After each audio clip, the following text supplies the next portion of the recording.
रात के 2:45 हो रहे थे। पूरा शहर नींद की आगोश में था, लेकिन आर्यन के अपार्टमेंट में सन्नाटा नहीं था। बारिश की बूंदें खिड़की के कांच पर किसी बेचैन रूह की तरह दस्तक दे रही थीं। आर्यन अपने लैपटॉप के सामने बैठा काम कर रहा था, तभी अचानक उसे भूख लगी। उसने फोन उठाया और एक पिज्जा ऑर्डर कर दिया।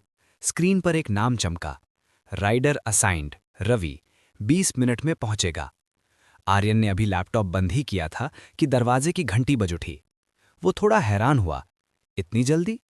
उसने दरवाजा खोला तो देखा बाहर एक शख्स पीले रेनकोट में खड़ा था।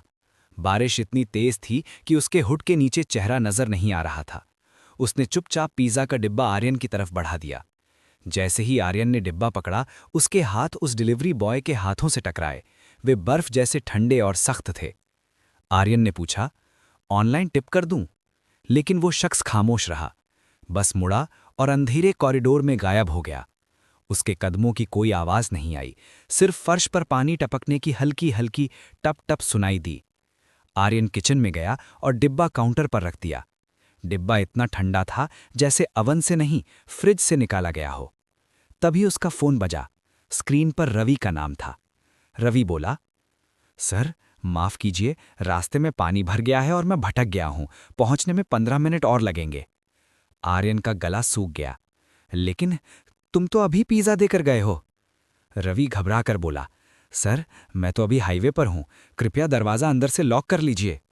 आर्यन के हाथ कांपने लगे। उसने धीरे धीरे उस ठंडे डिब्बे का ढक्कन खोला।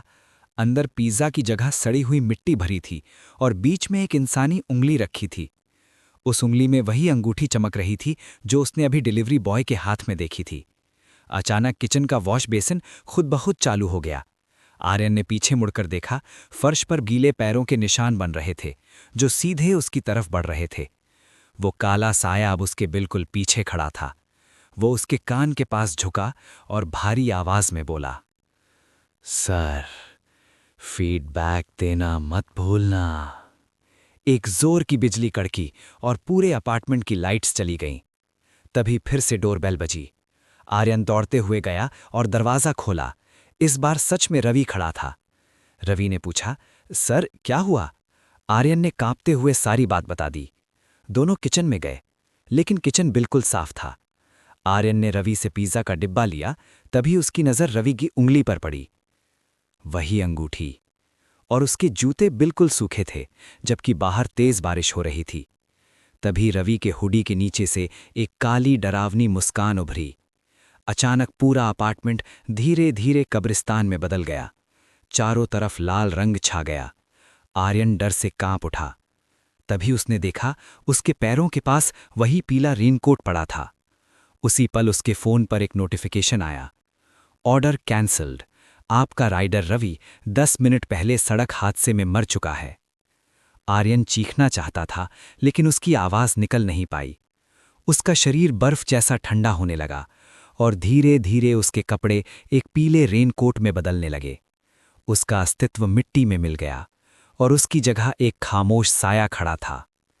अगली रात शहर के दूसरे कोने में समीर नाम के एक लड़के ने पिज्जा ऑर्डर किया। ठीक 2 मिनट बाद उसके दरवाजे की घंटी बजी। समीर ने दरवाजा खोला तो बाहर एक शख्स पीले रेनकोट में खड़ा था। आर्यन, जो अब सिर्फ एक रूह बन चुका था, धीमी आवाज में बोला, सर, आपका ऑर्डर। दरवाजा बंद हुआ और सन्नाटे में सिर्फ एक खौफनाक हंसी गूंजी।